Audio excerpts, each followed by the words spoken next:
रमेश जी, आज रजनी साहू जी का जो काव्य संग्रह है सत्यम शिवम सुंदरम, आज आप इसके विशेष अतिथि रहे हैं। तो इस कार्यक्रम के बारे में कुछ बताएं और आपसे रजनी जी ने किस तरह से अप्रोच किया था और आपने अध्यक्षता यहाँ पे जो अतिथि के रूप में आमंत्रण को स्वीकार किया था। रजनी साहू जी एक उदीयमान कवित्री और बहुत अच्छा लिखती हैं। आज सत्यम शिवम सुंदरम इस काव्य संग्रह का जो यहाँ पे लोकार्पण हुआ बहुत सुंदर था। काफ़ी विद्वतजन इसमें उपस्थित थे, विशेष रूप से डॉक्टर राजाराम त्रिपाठी जो पर्यावरणविद और आदिवासियों की सेवा के लिए समर्पित हैं। ऐसे कई नाम हैं और जो निमंत्रण पत्रिका है उसमें सारे नाम मिल जाएंगे। रजनी जी ने अपनी जो संस्था बनाई है ये अपने माताजी के नाम पर, और ये जो काव्य संग्रह है ये काव्य संग्रह की अधिकांश कविताएं उन्होंने शब्द सुमन के रूप में अपनी माताजी को समर्पित कविताएं लिखी हुई हैं। इस संग्रह में कई विधाओं की रचनाएं आप देख सकते हैं। उसमें विशेष तौर पे कभी वो प्रकृति से बात करती हैं, कभी खुद से संवाद करती हैं। प्रतीकों और बिंबों का उन्होंने बहुत अच्छा प्रयोग किया है। जो छोटी कविताएं हैं वो बेहद अच्छी हैं। देखन में छोटी लागत घाव करत गंभीर, इस तरह की कुछ कविताएं हैं और इन कविताओं के माध्यम से रजनी जी बहुत कुछ कहते हुए समाज का भी प्रबोधन करना चाहती हैं। कविता का मुख्य मकसद ही यही होता है कि कुछ ना कुछ हम समाज को दें, क्योंकि समाज से हम बहुत कुछ लेते हैं तो देना भी हमारा फ़र्ज़ बनता है। और जिस विधा में हम काबिल हैं, जिस विधा में हम समर्पण कर सकते हैं, उस विधा में हम अपना समर्पण अर्पित करें। तो ये उनकी कोशिश है, ये उनकी तीसरा काव्य संग्रह है। इसके अलावा वो कई सामाजिक संस्थाओं से भी जुड़ी हुई हैं और उसके माध्यम से भी सेवा समर्पण का काम करती हैं। सर, आजकल जिस तरह से साहित्य की जो बदलाव आया है और जिस तरह से साहित्य से लोग आज की युवा विमुख होते जा रहे हैं, उस पर कुछ प्रकाश डालिए। आप उसके लिए कुछ कार्य करेंगे जब आप वरिष्ठ साहित्यकार लोग हैं? समाज का हर व्यक्ति साहित्यिक नहीं होता, कुछ लोग होते हैं। साहित्य पढ़ा जाना चाहिए, ये बिल्कुल सही है, सबके पास तक पहुंचना चाहिए।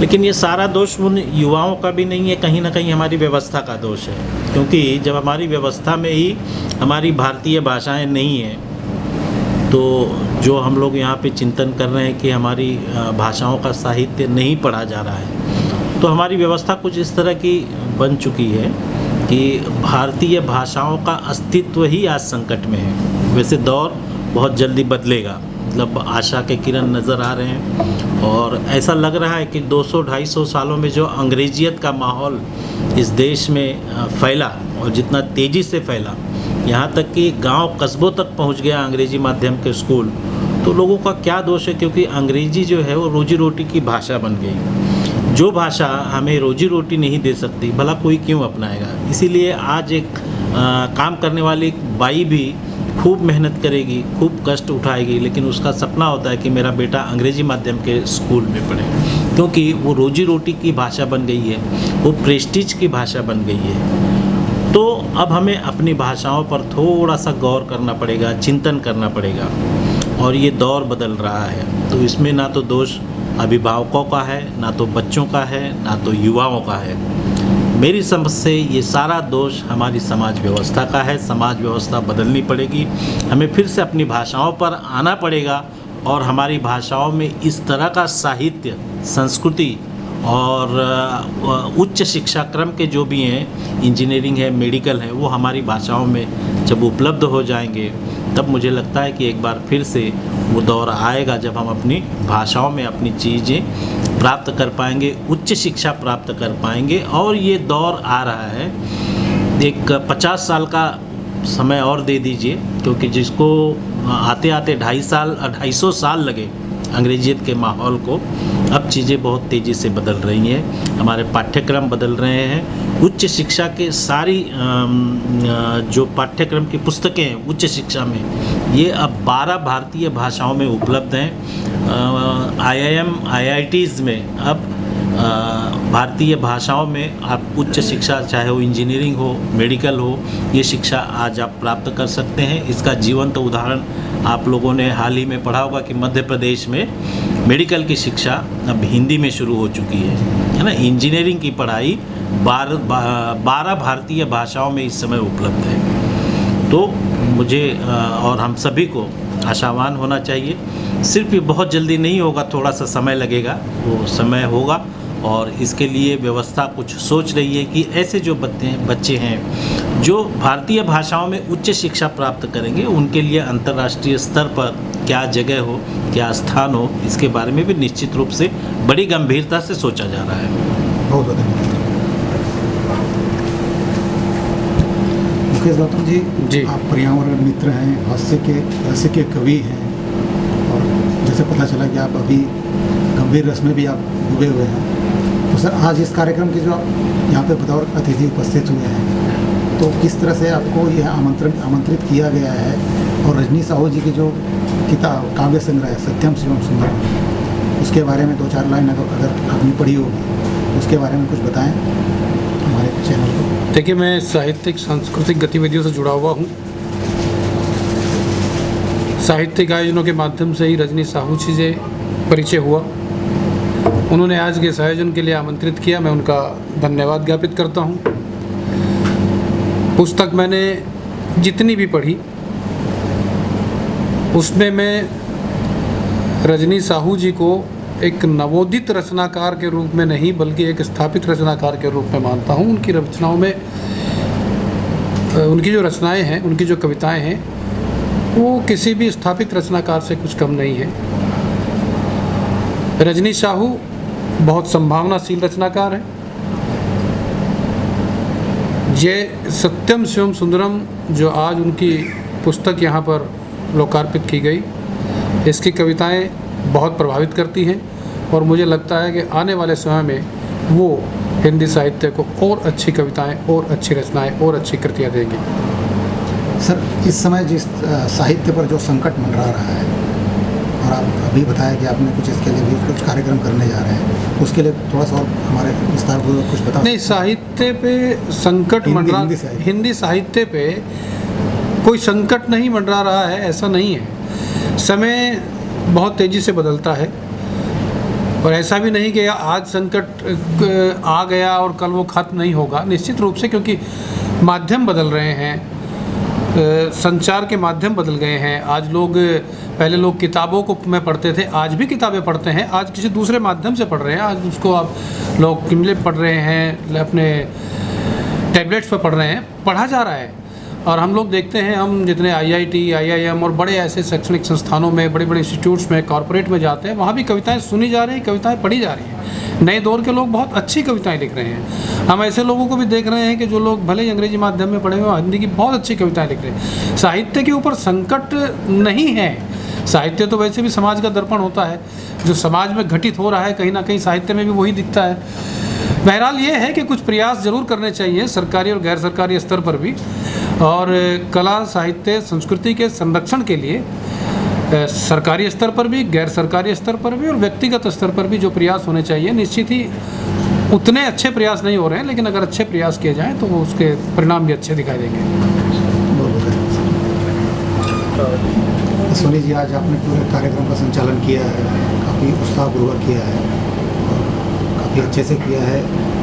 आपके कई रस में जिस तरह से रस होते हैं, आपने यहाँ पर पूरा सभी जो भी आए थे, वो मंच पर आए थे, उनका भी आपने मनोरंजन किया है और साथ में जो सभागृह में बैठे थे उनका भी आपने।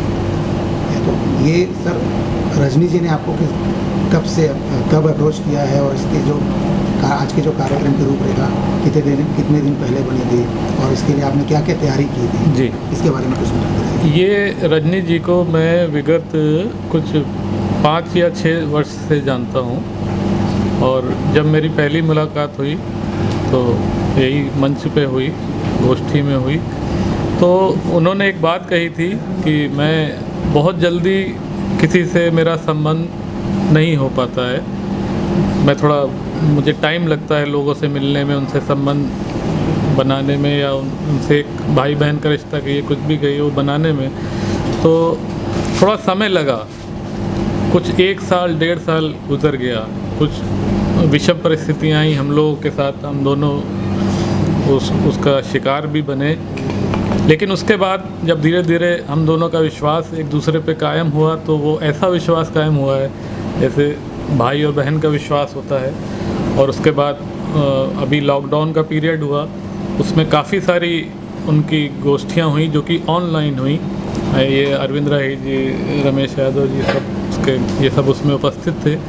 तो उन्होंने मुझे धीरे धीरे करके मुझे आगे लाई और कभी मंच संचालक की भूमिका में या कभी अतिथि की वो कवि की भूमिका में, शायर की भूमिका में मुझे प्रस्तुत किया। हालांकि मैं और मंचों पे भी जा रहा था तब, लेकिन एक योगदान इनका भी है मुझे साहित्य के क्षेत्र में आगे लाने में, कुछ हिस्सा इनका भी है। और इस प्रोग्राम की अगर बात करें तो हम लोग की बात, कोई भी प्रोग्राम होता है तो हम लोग बात करते हैं उसके बारे में, लेकिन वो ना वो मुझ पे पूरा डिपेंड होती है, ना मैं अपनी पूरी राय उनको देता हूँ कि मेरे हिसाब से ही सब करिए, क्योंकि वो खुद समझदार हैं। लेकिन एक चर्चा होती है और उससे, उस मंथन से कुछ ना कुछ अमृत निकलता है जो आज आपके सामने है। तो ये सब हम लोग की चर्चा के बाद एक ऐसा बना कि किसको किसको बुलाना है, कौन मुख्य अतिथि रहेगा, कौन विशेष अतिथि रहेगा। तो रजनी जी को बहुत बहुत शुभकामनाएं, एक तो उनकी पुस्तक के लिए और इस बहुत अच्छे आयोजन के लिए। जैसा कि मैंने पहले भी कहा कि आज के प्रोग्राम में इंद्रधनुष के रूप में हर रंग मौजूद था साहित्य का। अगर आप देखें, चाहे कहानी हो, चाहे कविता हो, हास्य का रंग भी था और गज़ल का रंग भी था, और कहानीकार भी थे हमारे साथ, उपन्यासकार भी थे हमारे साथ। अधिकतर जो मुख्य विधाएं होती हैं वो सब उसके यहाँ पर विशेषज्ञ मौजूद थे और बहुत सुंदर प्रोग्राम हुआ, ऐसा मेरा मानना है। पुस्तक आपने पढ़ी होगी, तो पुस्तक में जो कविता मैंने क्योंकि हम लोग, इनका एक व्हाट्सएप ग्रुप चलता है, उसके माध्यम से इनकी कविताएं उसमें आती रहती हैं। तो पुस्तक मैंने इसलिए नहीं पढ़ी क्योंकि उनकी कुछ काफ़ी कविताएं वो ग्रुप में डाल चुकी हैं, तो उसमें मैंने पढ़ी है और मैं उनके ग्रुप में हूँ। और आज की पुस्तक तो विशेष रूप से उनकी माँ को समर्पित थी, तो उसमें से कुछ रचनाएं मैंने पढ़ी हैं। उनकी रचनाओं की विशेषता ये है कि बहुत लंबे लंबे वाक्य नहीं रहते हैं, छोटे छोटे वाक्य रहते हैं, लेकिन वो बहुत ही सारगर्भित रहते हैं और उसको आप जोड़ के देखेंगे तो कुछ ना कुछ उसका एक मतलब निकलता है। ये इनकी लेखनी की विशेषता है। बहुत बहुत धन्यवाद सर। छत्रसाल जी, आज आपकी श्रीमती रजनी साहू जी का जो पुस्तक का तीसरी किताब का यहाँ पर लोकार्पण हुआ है। काफ़ी साहित्य जगत के काफ़ी बड़ी बड़ी हस्तियाँ यहाँ पे आएंगी। तो यह कार्यक्रम कैसा लगा और आपका कितना सफल आयोजन में योगदान रहा? जी हाँ, सत्यम शिवम सुंदरम मेरी पत्नी, धर्मपत्नी श्रीमती रजनी साहू की पुस्तक है। जब ये पुस्तक मुद्रित होकर आई तो हमने बैठ के विचार किया कि इसका लोकार्पण कैसे किया जाए। तब लोकार्पण करने की विचार आया तो उसमें जगह का चुनाव करना, उसमें अतिथियों को आमंत्रित करना और अतिथियों का चुनाव करना, ये सब हम दोनों ने बैठ के किया। और इस संदर्भ में मुझे लग रहा है हमें करीब 2-3 महीने का टाइम लगा। उसके बाद हम लोगों ने डिसाइड किया कि मुंबई प्रेस क्लब में इसका लोकार्पण किया जाए। और हमारे जो अध्यक्ष थे वो छत्तीसगढ़ के बहुत सुस्थापित कवि, लेखक और सामाजिक कार्यकर्ता थे। तो हम लोगों ने काफ़ी उनसे डिस्कस करके, उनसे संवाद करके और उनसे प्रार्थना की कि आप इस समारोह का अध्यक्ष बनने का आमंत्रण स्वीकार करें। उसके साथ ही हमारे बहुत से और नवी मुंबई और मुंबई के लेखक और कवि जो प्रबुद्ध लेखक हैं वो भी इसमें सम्मिलित हुए। श्री रमेश यादव जी जो कि यहाँ काफ़ी कुछ साहित्य में अपना योगदान रखते हैं, मराठी साहित्य और हिंदी साहित्य में उनका भी योगदान रहा। उनके साथ भी बैठ के हमने रूपरेखा तैयार की और इस पुस्तक को लॉन्च करने और लोकार्पण करने में सभी का बहुत सहयोग रहा। फिर हमें कुछ मीडिया में भी आमंत्रण किया, तो 2-3 चैनल हैं, श्री गायत्री साहू जी, उनका बहुत योगदान रहा क्योंकि इसके वो फाउंडर मेंबर भी हैं। तो हमें उनका भी बहुत सहयोग मिला और इस प्रोग्राम को एक तरह से रूपरेखा निर्धारित करने में आप सबका सहयोग है और हम सभी का बहुत आभार व्यक्त करते हैं। उन्होंने काफ़ी समय हमारे लिए, बहुमूल्य समय हमारे लिए निकाला इस पुस्तक के लोकार्पण के लिए। और जैसा कि आप जानते हैं कि इस समय मुंबई में काफ़ी बरसात भी है, काफ़ी वर्षा हो रही है, उसमें भी लोगों ने, श्रोतागण भी बहुत आए, काफ़ी अच्छा रिस्पांस रहा और मुझे लगता है कि इस पुस्तक को लोग पढ़ के और साहित्य में अपना रुचि रखते हैं वो सराहेंगे। धन्यवाद। रजनी जी, सबसे पहले बताइए, आज आपकी तीसरी काव्य संग्रह का आज यहाँ रिलीज हुआ है, सत्यम शिवम सुंदरम। तो कितना उत्साह है और कैसा लग रहा है ये कार्यक्रम आयोजित करके?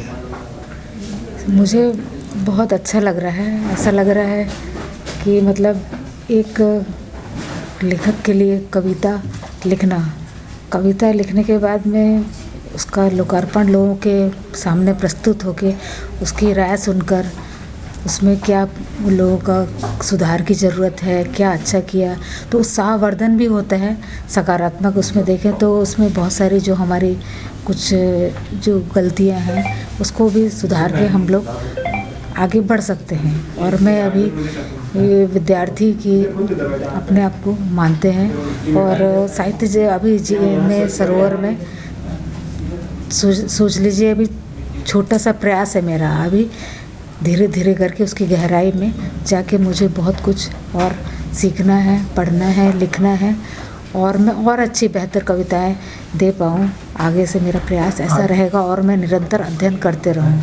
आज गुरु पूर्णिमा के पावन अवसर पर आपकी माँ को समर्पित है यह संस्था सुधा साहित्य सामाजिक संस्था, तो आज ही का दिन आपने चुना था या फिर इस पुस्तक को रिलीज़ करने के लिए कोई और दिन?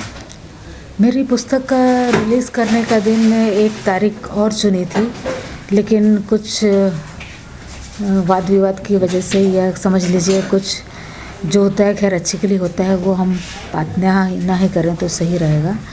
और ये वैसे देखा है मैंने, मेरे माताजी से संबंधित जो भी कार्यक्रम होते हैं उनका जो महाप्रयाण दिवस था, वट सावित्री की पूर्णिमा थी, तो जितने भी कार्यक्रम महत्वपूर्ण उनसे संबंधित हुए हैं वो सब पूर्णिमा के दिन हुए हैं। तो जो भी हुआ उसको हम सकारात्मक रूप में लेते हुए मुझे बहुत खुशी हुई। गुरु पूर्णिमा के दिन ये कार्यक्रम हुआ और गुरु की भी विशेष कृपा है। हमारे जो अंतरिक्ष में गुरु तत्व हैं वो प्रत्यक्ष रूप से मेरे साथ हैं और मुझे मनोबल प्रदान कर रहे हैं और मैं इसको बहुत एक आध्यात्मिक इत्तेफाक भी कह सकते हैं। एक संयोग ऐसा हुआ कि ये पूर्णिमा के दिन हुआ, ये मेरे लिए बहुत गौरव का विषय है। आज इस समारोह में साहित्य जगत की काफ़ी बड़ी बड़ी हस्तियां यहाँ पर सभागृह में उपस्थित हुई थी, तो उनके लिए बताइए कि किस तरह से आप उनको इस एक मंच पे एक सभागृह लाने में आपने कितनी मेहनत की और किस तरह से उनको आपने अनुरोध किया और कैसे राजी हुए, उसके बारे में कुछ बताएं। ये एक रमेश यादव जी से तो बात हमेशा होती रहती थी, तो एक इस तरह से एक संयोग होना ये एक देवी चमत्कार से कम नहीं है मेरे लिए। और मैंने कुछ भी प्रयास नहीं किया है, सिर्फ ये बिना प्रयास से किसी के आशीर्वाद या माताजी के आशीर्वाद के फलस्वरूप हुआ है, या जो भी कहें या मेरे कर्म का जो रहता है, जैसा कर्म करते हैं वैसा फल मिलता है, तो एक इस तरह का हम एक संयोग मानते हैं। मुझे बिना प्रयास के ही सबका आशीष, सभी जो मान्यवर आए, सभी इतने प्रसिद्ध साहित्यकार, वरिष्ठ साहित्यकार का सानिध्य मिला, ये मेरे लिए सौभाग्य और मेरे लिए गौरव का विषय है।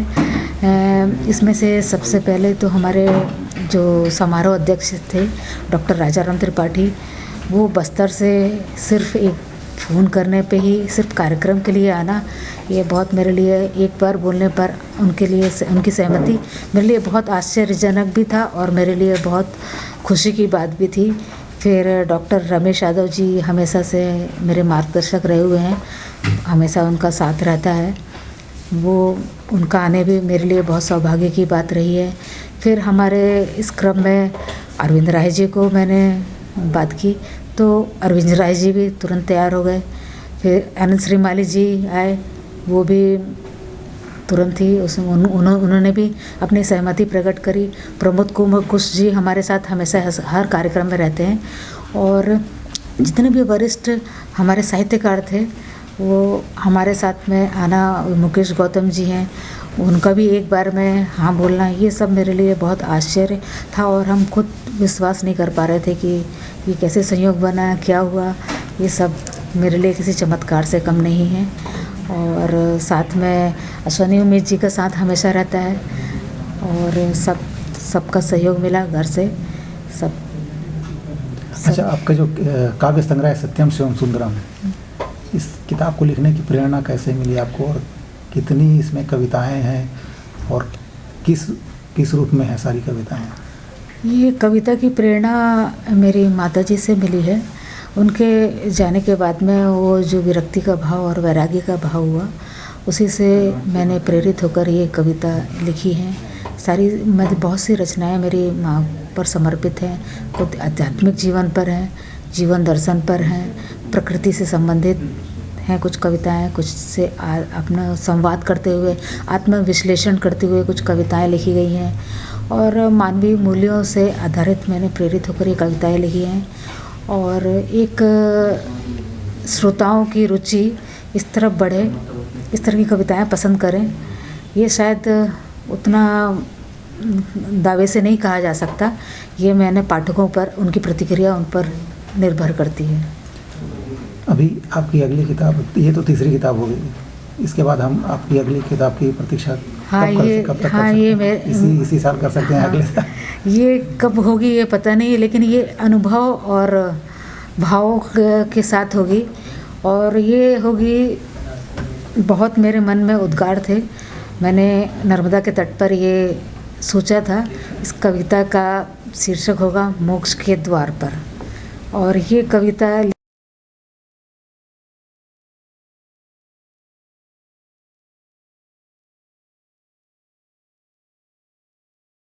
पर उनके अनुभव